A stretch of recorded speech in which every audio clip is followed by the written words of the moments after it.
अस्सलाम वालेकुम। આજે આપણા રાજકોટ ગાંઠી જમાતખાનામાં અલ્હમ્દુલિલ્લાહ ગુજરાતી ક્લાસની આગાઝ થઈ ગયો છે ને આજે અલ્હમ્દુલિલ્લાહ આપણા ભાઈ આવ્યા છે, આપણા બચ્ચા બી આવ્યા છે ભણવા હાટું ને આપણા યુનુસભાઈએ શરૂઆત કરી દીધી છે ગુજરાતી ક્લાસની। मैं मोहम्मद यूनुस आदमजी गुजराती पढ़ावाटू मैंने आ लोके वर्कायो है ने अँ फ्री गुजराती क्लास लागे से फ्री ऑफ कॉस्ट अमे क्या भी पढ़ावी सकी छे। तो अमारा बच्चा आवेला है तो आज तो एक मतलब इंट्रोडक्शन ने ओलू से कि तारीफ ने अमारा अयूब भाई पुराना साथी से पढ़वावाळा।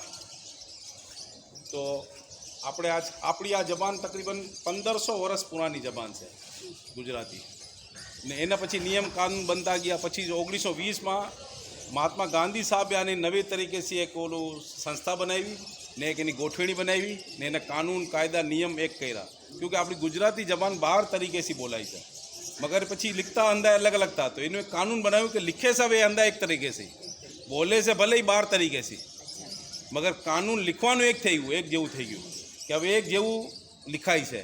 એના જે કાનૂન છે કે हसवई दीर्घई लागे ई हंधु एक जेवू थई गयुं आ ऊ ई हंधु एक जेवू लागे। ठीक है ना। तो हवे आपणे शुरू करी छे इंशाल्लाह ना। आपणे पहले एने आपणे कक्को लिखीएनो अने आपणे गुजराती जबानमां जे अल्फाबेट छे आपणे व्यंजन के एने कक्को भी कहेवाय ने व्यंजन भी कहेवाय ने एमां पछी सवर सवरमांनी वोविल जे वोविल अंग्रेजीमां होय छे या आपणा अरबीनी अंदर हुरूफ इल्लत कहेवाय छे वाव अलिफ या।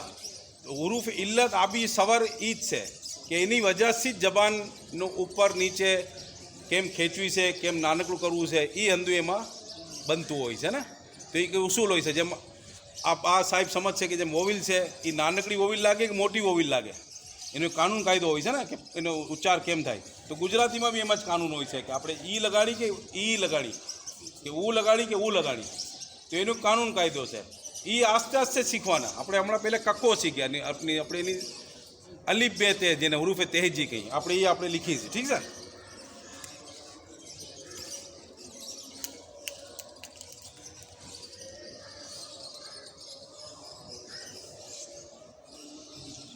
गुजराती में पहलो अक्षर से क क ये उर्दू में भी लिखी आपू छूं क पछी ख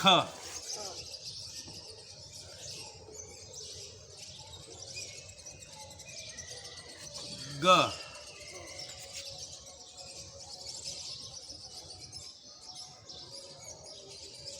पछी घ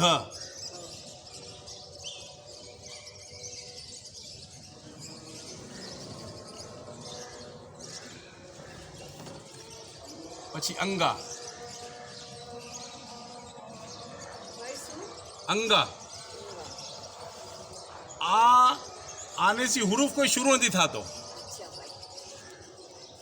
क ख ग घ एने सी अल्फाबेट शुरू थाय बने हर चीज बने मगर अंगा सी शुरू नहीं था। तो ये वच में आवे ने नुक्ता तरीके से आवे। ठीक है ना।